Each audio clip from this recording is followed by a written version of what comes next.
President Donald Trump and Vice President Mike Pence are threatening to hit Turkey, a NATO ally, with significant sanctions tonight.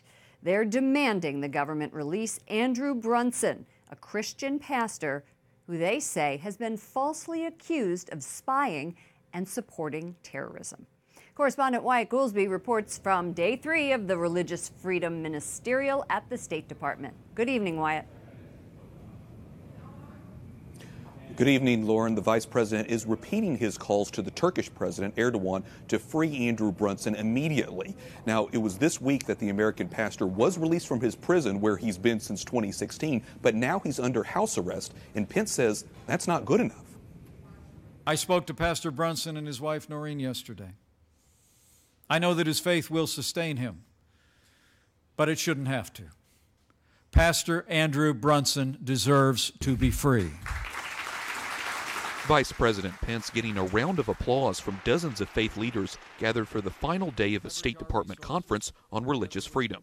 His comments followed the president's own appeal for Brunson's freedom, tweeting, "The United States will impose large sanctions on Turkey for their longtime detainment of Pastor Andrew Brunson, a great Christian, family man, and wonderful human being. He is suffering greatly. This innocent man of faith should be released immediately."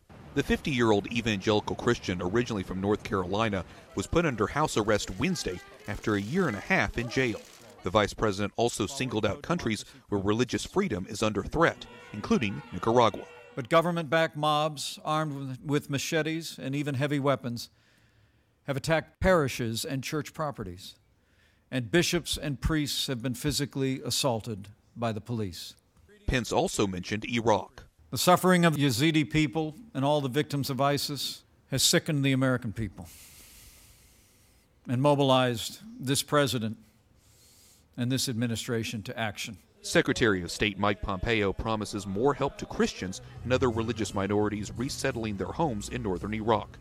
The United States is committing an additional $17 million as part of a new genocide recovery and persecution response program.